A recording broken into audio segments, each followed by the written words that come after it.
the Changing the Terms podcast. I'm your host, Mike Klein, and in this series, we are going to meet some of the world's comms disruptors.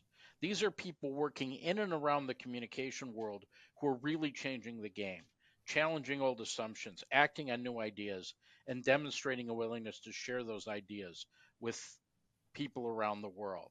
And today's guest is no exception, Tan Sukhera. Welcome to the podcast. Thank you very much. Thanks for having me, Mike. Could you say a bit about yourself? Give us an introduction of who you are and why you're here today. Why you would consider yourself a comms disruptor. Sure. So my name is Tan Sukhera. I'm the founder and CEO of PR Company, which is a consultancy, a media intelligence consultancy based in New York. My background is it comes from the media intelligence space, having worked for companies like Cision and Meltwater in the past. I've been running the consultancy for a little bit over a year now, a year and a few months. We're disruptors because we're doing something different in the space. We're solving problems, and we're encountering a lot of blue ocean in this disruption process. What do you mean by blue ocean? Well, I mean, it comes to a theory. I think it's like it's written about quite extensively. This idea of red ocean and blue ocean. Red ocean being a space that you build in that's red, the water's red from the blood in the competition, if that makes sense. And blue is where there's less competition. There's problems to be solved where there's less competitors just eating away at each other, if that makes sense. Right. So basically, what you've done is you've found a space in the world of media analysis, media data, what have you, where you've got a unique offering, but at the same time, you can benefit from, that which has gone before you. So you're not necessarily a direct competitor of key folks in the space. Exactly. I mean, as a new organization, a startup that's getting built in the space, it's a crowded environment.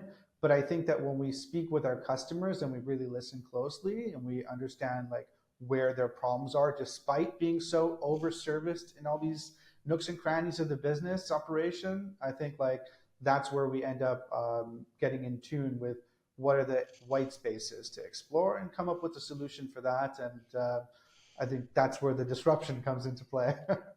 Right. So you're looking to disrupt, but at the same time, you've come up through some fairly mainstream players in the space. So how did you end up in the world of PR and communication data? I imagine when you were a kid, you weren't necessarily, walking around with like Meltwater or Cision logos on your football helmet or anything like that. Tell me how you got into this space and why you like being in this space.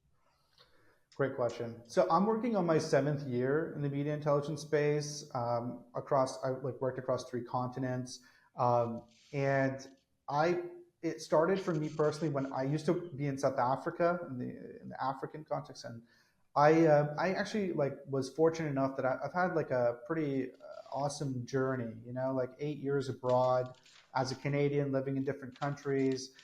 And actually, when I was in South Africa, I became a news anchor on TV for a little while. That really taught me about the power of broadcast media and news and journalism, and just like there's so much to do with like bulletins and rundowns and all sorts of stuff like that. That's when I stumbled upon the media intelligence industry, media monitoring. I had no idea that existed, despite having a marketing agency background. And basically, I couldn't believe my luck. I ended up working with like the leaders in the media intelligence space in Africa that are like head and shoulders above the rest. And then I just decided that I'm going to see, like, I, I was pretty enamored by the space because it sort of brought my previous experiences together, like tied it together with a bow. And so I moved up the ranks pretty quickly. And before I knew it, I was working with all the major brands from telecommunications to healthcare, automotive, like you name it, anybody who's getting a lot of media coverage. And so then I said to myself, let me see if I can chase the tippy top of this thing. And that's when I joined the Cisions of the world, the Meltwaters of the world.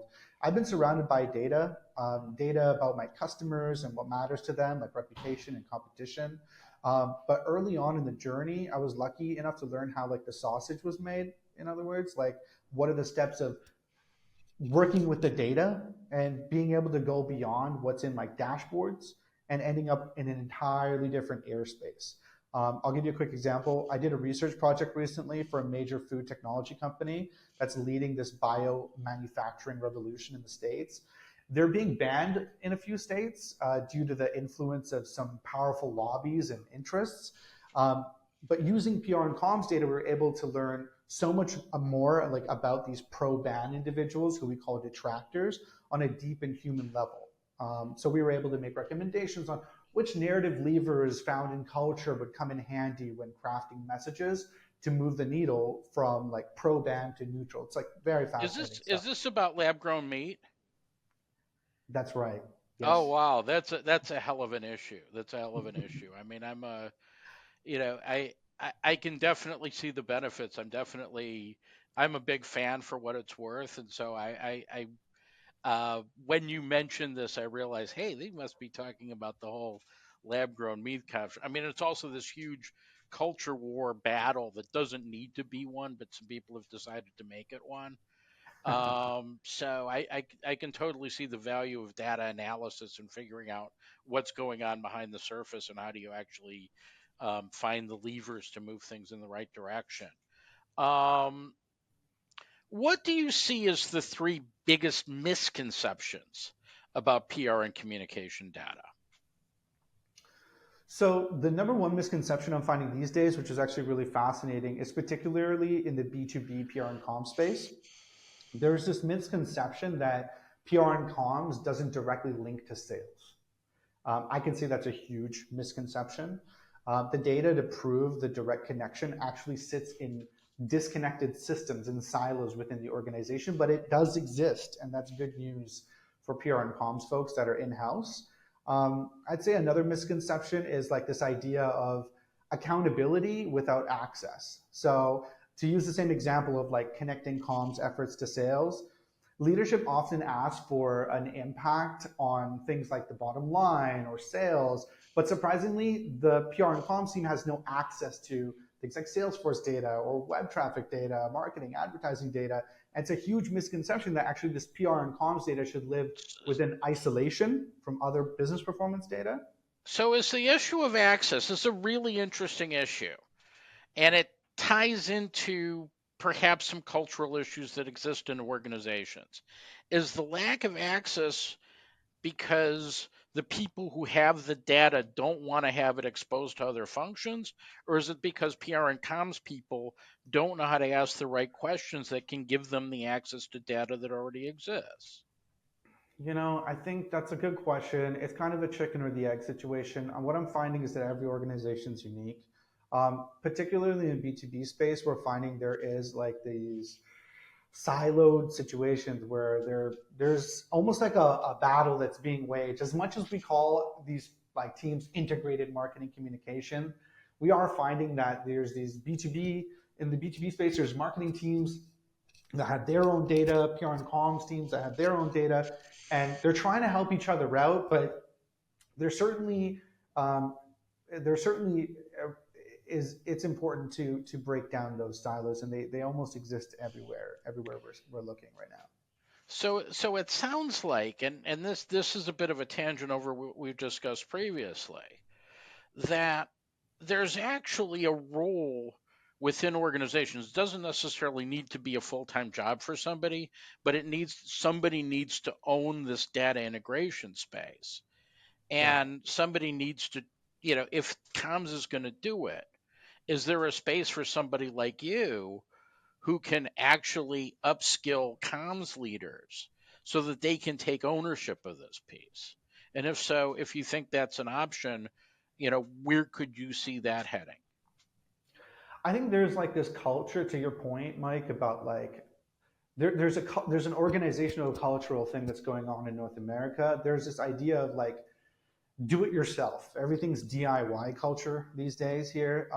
When my perspective has led me to other continents, like in Africa, where it's DFY, it's done for you. Everyone's got a person that they can tap on the shoulder and ask for really the best out of. And so I think to that point, like a lot of the times in North America, in-house is going to either outsource a function to an agency partner who would then ask those questions and demand for some of those walls to come down. But evidently, since the gap still exists today, I think it does make sense for someone in-house to, even if it's just upskilling the comms department, as you said, to be able to aggregate that information, that data together in one place, and it can't be an IT function. It can't just be a marketing function. I think there's this like analytics type, an analytics oriented person who maybe is looking beyond their own analytics to say like, hey, where do we get more data? How do we end up? Um, how do we get more insights from this? And I think there needs to be a drive.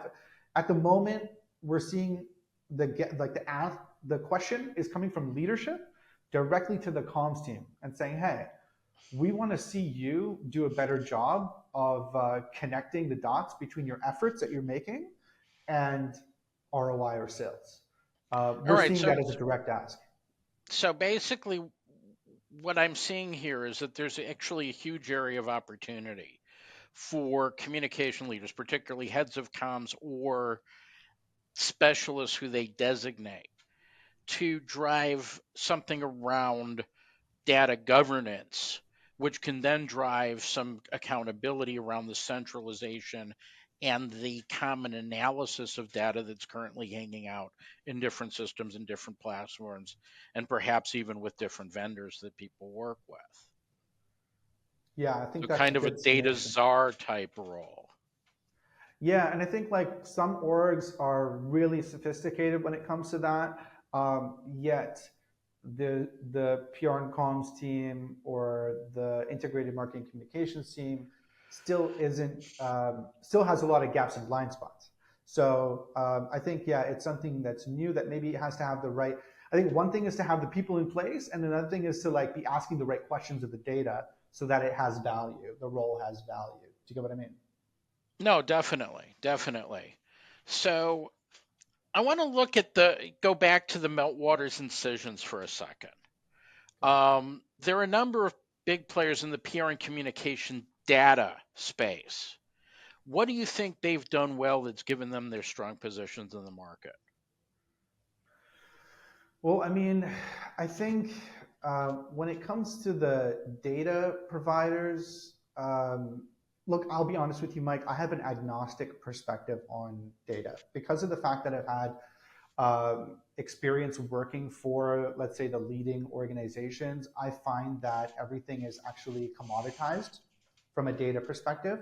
If we're talking specifically about this media data, if it's like traditional media or social media, I think that like to quote I think to quote some of like the Jim McNamara's and the leading kind of minds in measurement of communication, there's this obsession around media centricity that PR and comms folks have these days.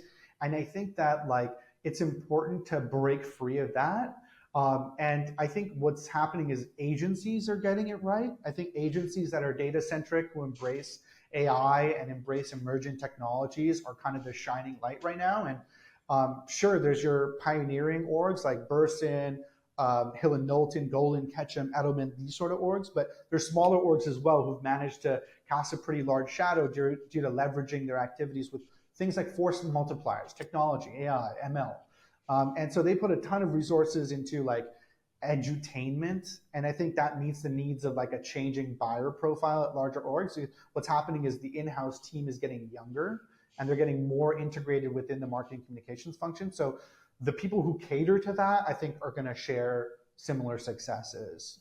So basically, you seem to be talking about is that there's kind of a Netflixization of content, particularly of marketing content, where it lends towards hyper personalization. Tends towards you know predicting what people's likes, needs, and interests are, and meeting them rather than exceeding them or challenging them, which is interesting. I mean, certainly, given that we're talking about comms disruption, there seems to be a space to shake that up to a certain extent. Um, to Yeah. what extent do you see what you do as either fueling this or perhaps redirecting it in a more productive conversation? Well, I mean, like we're definitely going into one of the things that I found is a limiting factor working for these kind of large orgs in the media intelligence space, media monitoring, social listening sort of thing, was when I build a relationship with a customer and I understand their needs, there's a sort of a cliff, Mike, where I've reached the extent of what I can do for them, right? As an independent third party that's monitoring media, there's only so much you can do for them before, because you can't like get into this strategic consulting space with them. You can't really get into like these strategic recommendations and that sort of thing. You kind of like have to stick to the realm of like what insights can be surfaced through media intelligence. But I think the reality is it doesn't exist in a silo. Social media coverage or about a brand or traditional media coverage about a brand doesn't live in a silo. There's still so much more data that exists within marketing, within advertising, within sales, within HR even. Like there's so much impact that can be measured from looking at it holistically that's where I think there's more value in being in. So that's where I've ventured into. Um, with giving all due respect to data partners, I think they're an important part of the puzzle, but I don't think that they solve all the problems that the client has today. I think maybe a long time ago, due to the sophistication levels, maybe that was the extent of the client's problems. But today, it gets way beyond like, hey, what's my sentiment and share of voice. Well, I mean, it also speaks to the whole this is a conversation we've been having in the internal comms world for years, which is, it used to be that internal comms people were almost completely data averse. And then there was a whole bunch of talk about just bring the data. So the likes, the click rates, and you're talking about parallel measures in the external communication world. And where we're starting to head in an internal comms, and I think you're already there, is rather than just simply collecting data, how do you interrogate that data? And how do you ask better questions? And if necessary, collect additional data to address those questions rather than just simply trying to divine great insights over what the trends and your likes and your minutes viewed, for instance. Is that kind of where you're heading with this? Exactly, 100%. I think like the answers to the questions around like what is our impact? Do we have a direct link between our efforts in earning this media coverage and sales and moving the needle? Are we bringing a customer through the funnel from top, middle, bottom of the funnel? Are we affecting the conversion rates? I think that those are questions that are being asked from executive leadership for years of B2B PR and comms. And so it's a disruptive challenge in the market to say, how do we solve this? And from my perspective, the secret is in the customer journey. So tell me about the customer journey. How do you define the customer journey? Where does it fit? And is there applicability aside from sales, direct conversion of leads into revenue? Say, for instance, around talent acquisition or retention, or other things that could potentially get measured using this approach. 100%. And Mike, let me start by just saying for the viewers, like my team and I are in measurement and evaluation of communication. We specialize in using frameworks all day long, from the IEF framework from a MEC, to argue why PR and comms is important and how it makes short and long-term impacts on organization, policy, society at large, this sort of thing. But with this new approach, we're simply saying, let's in addition track the customer journey, i.e. all the touch points that lead a customer to making a purchase in a B2B setting. That's a blend of offline, online touch points, from attending conferences to interacting with thought leadership, downloading case studies, things like that. By mapping out that journey, we're breaking down silos between marketing and advertising, PR, comm, sales, that sort of a thing. And to understand where to insert the salespeople into the customer journey, like how to inform communication strategy, and really the holy grail, which is connecting a direct link between PR and comms efforts to sales. lately there's a lot of people in the B2B space, like I said earlier, they're saying, hey, my leadership wants me to do a better job of connecting efforts to sales. Can you do that? Or some people even say, which is increasingly, I think, worrisome, is look, my leadership doesn't really believe in PR and comms. We barely do much, but I believe in it. So if you can help tie directly to sales growth, that would give me sign off to do more, you know? No, I definitely see that. I mean, if you can connect those things and get the credit for doing so, then the world is basically your oyster at that point. For somebody who doesn't know much about the technical side or the standard measures that you go through, what insights do you have about how to go for example from being a communication leader who's really good at getting messages out and perhaps has some fluency in data to really being able to tie these threads together in a powerful and commercially compelling way? Well, I think it turns out the secret is in mapping the customer journey.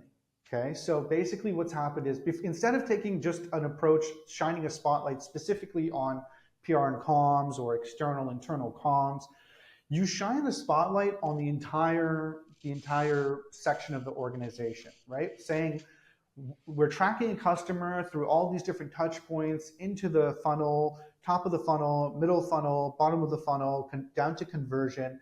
And basically what we're doing in essence is taking the activities that internal comms is doing, that external comms is doing, and matching them to activity of the customer itself. So the journey is the customer bouncing around inside of this section here, or maybe they're gaining interest, or maybe they're ripe for conversion, or maybe it informs where a salesperson can be inserted into the conversation, or perhaps what sort of media coverage we should look to try and gain, or just the goals and the smart goals and objectives that we're setting as a team. How do we inform that based on understanding of where the customer is? Remember, in the B2B context, there's far less deal velocity than you would see in the the B2C space. And so as a result, it's far more manageable in terms of like, hey, this is a high value target. These people are our target audiences. They are boards of executives, C-suites, CFOs, COOs, and their deputies, and so on and so forth. They're leaving this digital breadcrumbs across the org, but they're living in silos. So putting them all together, then we get to say, hey, okay, everybody gets to glean in insights from it. So the marketing folks see something that they can benefit from, the comms folks see something they can benefit from. Instead of singling out just, hey, is comms working? We say, this is how it's affecting the entire business units. And here, look, clearly comms is being affected here, is affecting the sale, because look at how it's building an air of reputation. Look at how it's building this visibility and creating a heavy lift for sales then to come into the picture. Long sales cycle, $1 million sale. All right, so essentially what you're talking about is the difference between B2C, where the consumer buys a box of cornflakes, Right. and to say a comparable B2B piece, which is, you're a company that makes extruding machines for cereal. You've got 10 potential customers worldwide, and these machines cost 10 million bucks each. There's a much more, it sounds like there's a much more manageable flow. There's a smaller series of, potential interactions, like the Cereal Manufacturing Association conference, serial webinar, three opinion leaders in the space, two bloggers and one podcast. And, you can actually even analyze the text of the transcripts of the podcast to see which manufacturers are being mentioned in those podcasts. Is that the kind of data and journey that we're talking about here? I like the analogy. I'm going to try and run with the analogy. That cereal equipment manufacturer has a communications department and likely is being viewed as an overhead expense. Let's just call it like that. Okay. So the executive leadership is saying, Mr. Combs, Mrs. Combs, can you please create a link between your efforts and how much we're selling? And we know that it exists as comms measurement folks, as comms people. We know that that's there. It's a heavy lift. But what's not happening is a robust data centric approach to mapping that customer journey. What's happening is there is this chart, right, with like a few rows and columns of a persona of persona A, customer A. And this is how they're moving through this buyer's journey. And it's more of a thought exercise than it is actual mapping effort. And so that's the status quo. It's been around for 20 years. And so if you hire an agency to do it, they're going to give you the same thing. And so we're not going to end up in a situation where we're physically taking a look at how many customers are we dealing with, what stage of the funnel are they in, what marketing and communications materials are they being influenced by, and how can we influence them with new materials, new strategies and tactics? How can we set goals and objectives to move the needle and work together cohesively as a team? Because that's what the CEO cares about at that manufacturing company is how do I get all these people to work together and get the most out of them from a growth perspective. That's what's missing, and I think coming from the perspective of communications measurement gives us a unique approach to it, demanding a data centric solution, which is what we find in our space in general, and one that links directly to comms as well, which is something that has been sort of it's been covered by fog of war for years now. So All right. So really what you're talking about is by data centricity, putting, taking a look at what the objectives are, coming at it from, what data do you have? What data do you need? Where are the other sources of potential data that can fill those needs? And how do you create a compelling enough picture, a narrative, but also proof points where, you can say, of the 10 customers who buy serial manufacturing equipment, when do they come onto your website? When do you interact with them? But also, who's talking about you in your space, whether it's media monitoring or, social monitoring, like the serial manufacturer podcast that I mentioned. mhm. And, ultimately, when does Kellogg's buy your machine? Yeah, and there's a lot of types of data that I think people don't know really exist, don't know that they have access to with our partners that we've been kind of exploring relationships with. For example, LinkedIn data. It's been a black hole. You know, as a serial manufacturing company, that your target audience of these like buyers and procurement folks and operations folks, they live on LinkedIn more than they live on Instagram, right?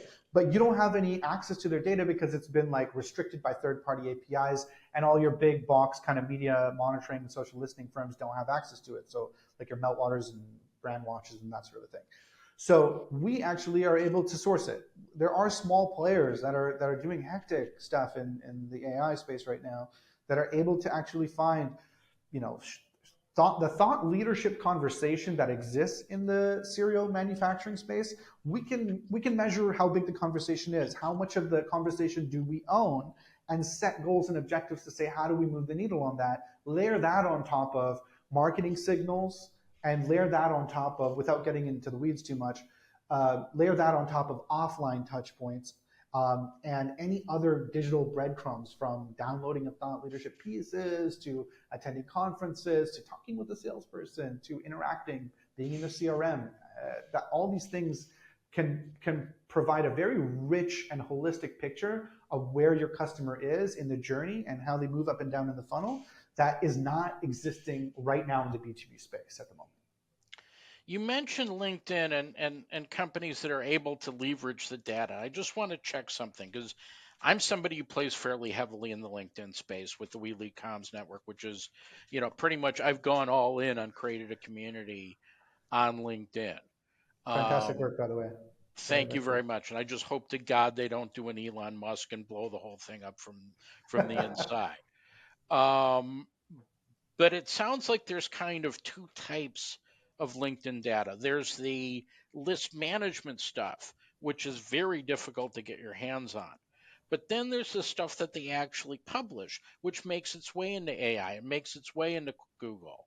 And that actually there's a separate trove of LinkedIn information that's available in public domain and accessible through the kind of clever tools that you're talking Right. about. I guess the issue then becomes having a new conversation about the public side of LinkedIn data and how do you mine it for commercial insights. Yeah, that's a great point. There's definitely different, let's say, classes of information on LinkedIn, but really what we're talking about here is information around engagement, around comments, around posts. Really think of it like end-to-end social listening that you expect from the bigger players, but now happening on LinkedIn. So it's inclusive of the public facing stuff. But then so we call that maybe quantitative, let's call that. Okay. So, Yep. you'll get like a chart and graph about like your top commenters, what are they talking about, what companies, what are their job titles, things like that. But then there's this qualitative element to it as well, where you can deeper understand like, you can go into deep understanding about who they are exactly, right? And so that's really, I think, where you marry the two, and you've got a pretty strong resource. The issue is just like LinkedIn isn't the answer to everything, but it can give you signals that you're looking for that can inform tactics and strategy. That's what we're finding. There's a lot of lurkers. There's a lot of information about human resources and hiring and stuff like that. But I think that if you add it to the mix, it can be a really helpful supplement to any blind spots and gaps that you have with understanding your target audiences and whether your messaging is resonating with them. Yeah, I mean, it sounds like the ability to do powerful stuff with LinkedIn has increased exponentially, really, just over the last year or so. Yeah, exactly. We're in a new age of AI and ML, and if I try to attempt exactly what I'm doing now, 2 years ago, I'd probably have a much more difficult time than I am today. I imagine a visit to a psychiatric hospital might have even been in order in those days. Um, Most of your work focuses on PR and external communication, hence your name, PR, PIAR. But we've spoken previously about what's relevant to those of us who are focused mainly on internal comms. Tell me about the skin that internal comms people have in this game. Okay, so internal comms is equally as important, I see, in having to be able to show value to the organization, to executive leadership. They're also often being seen as an overhead expense rather than a strategic asset. So internal comms, their efforts move the needle for growth and ROI just the same as external. Think of how important it is to have strong employee engagement or building a solid organizational culture. Internal comms helps with like things like crisis management, reputation reporting, and monitoring. So these are all things that we know from a gut feel, and according to like your dashboards, the sentiment and share of voice and other metrics like that, it shows that hey, internal comms is doing a great job. Let's high five each other. But from the perspective of executive leadership, the questions are like, hey, is the work of internal comms directly connected to sales and ROI? Do we have data to prove that? By tracking the customer journey, we're able to directly correlate the activities of internal comms to ROI, just like in external comms. So that's changing the game of measurement. And so while we're aligned to best practices like industry standard best practices, Barcelona principles, integrated evaluation framework from a MEC, basically this is the way that we're able to solve it. And for people that are maybe not that familiar with a MEC, I urge you to take a look at them. They're the International Association for the Measurement and Evaluation of Communication. AMEC, as it's otherwise known, or AMEC. AMEC.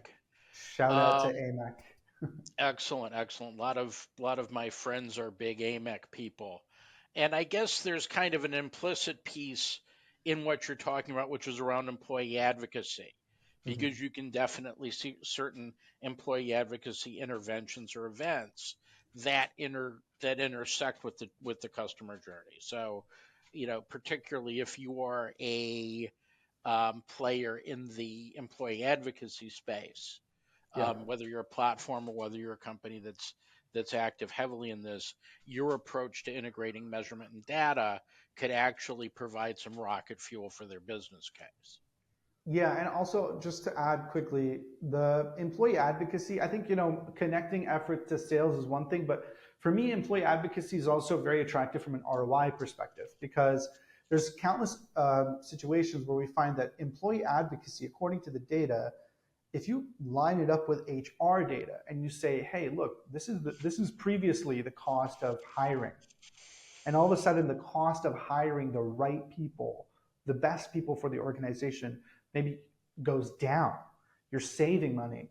The dollar saved is the dollar earned, right? And so the ROI comes into play there as well. Definitely. So certainly from a standpoint of employer branding, talent acquisition, there's pretty clear linkage between employee advocacy activities and tangible business results. 100%. Taking a step back and taking a look forward, where do you see PR.co, your company PR, heading in the next 2 to 4 years? So we're in the very beginning stage of solving a real problem in our industry, and I can sort of answer the question from two perspectives. One as a CEO and also as a student of the craft. So from the perspective of the CEO of PR, I'd say that in 2 to 4 years, we want to be in a deep crossroads between the voice of the customer and integrated marketing communications teams at large B2B orgs. We want to be able to expand the team to deeper artificial intelligence spaces and take a closer look into like leading indicators and predictive analysis. But from the position of like a geek, a nerd, a student of the craft, I want to say I want to see a healthy ecosystem of like smaller boutique firms where data centric rise up and help customers to evaluate the profile, like elevate the profile of PR and comms as a whole. Um, One thing I do want to say, we're seeing a sort of a extinction event where outright PR is happening less and less in B2B firms. And comms is actually becoming a small part of a marketing team's role. So it's a tricky part in the road where like one of my mentors, the late great Mark Wiener, he would say that the professional standing of PR and comms is at risk. So when PR and comms sits across the boardroom table from marketing and advertising colleagues, they often struggle to bring insights and prove their impact and ROI. So in 2 to 4 years, I want to be able to help preserve that PR and comms as a function in B2B and nurture a shift in the tide to grow it. And those who truly understand the space, like they really believe in its value, it's just a matter of like effort, hard work, and just sort of problem solving to turn things around for the better.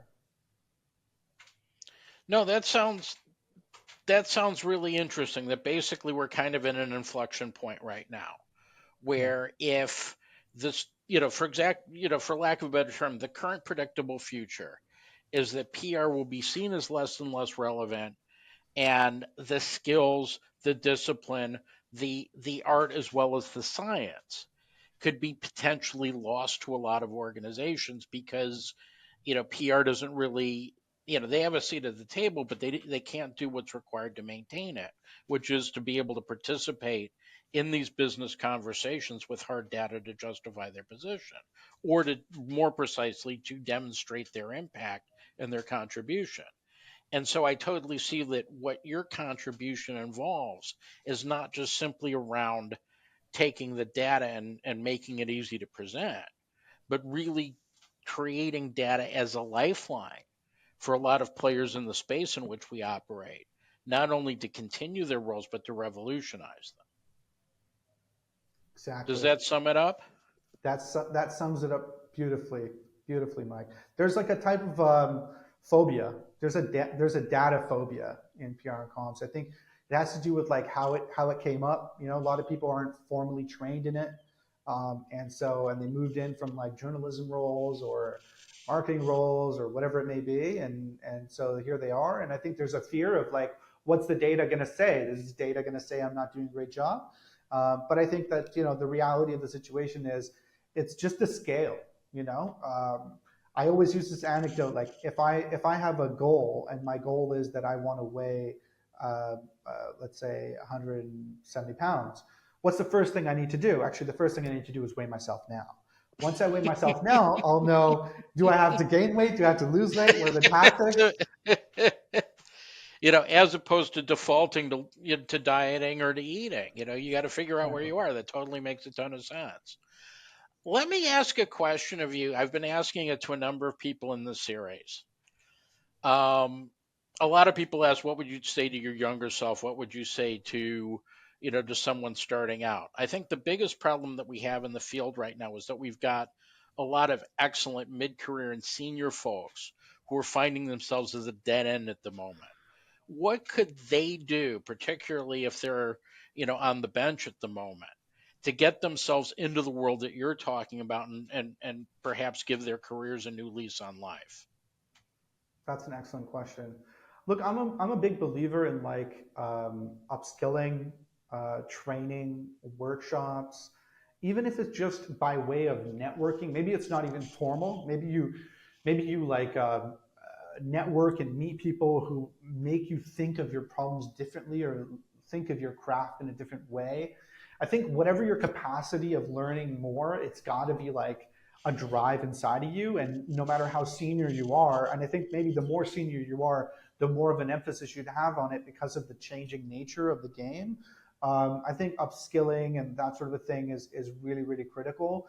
There's people who I'm coming across who I love them. They're amazing. They're brilliant. And they're just not valued, to be honest with you, from a PR and comms perspective inside of like these B2B orgs. And so part of what I'm doing is actually to almost honor that and to like get them back in the game, so to speak, the way you're saying, and like get their executive leadership to see the value in what they're doing in a different way.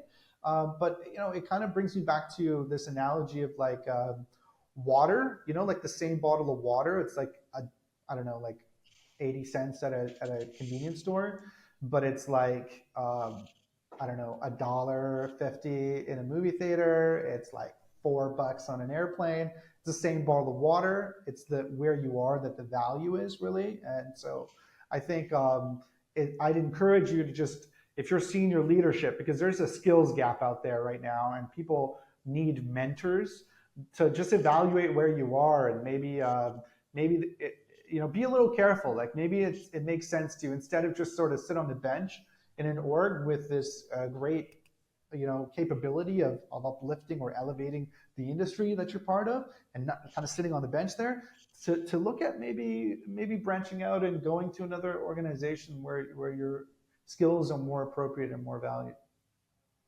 Excellent. Anything else you want to add? Anything else that we missed out in this conversation? I would just say that if there's anybody who's listening to this conversation in the integrated marketing and communication space and is saying like, you know what, we do want to do a better job of like connecting PR efforts to sales and ROI. Like maybe you're not doing much of it and you should be doing more, or maybe you're doing some of it and there's an ask from leadership.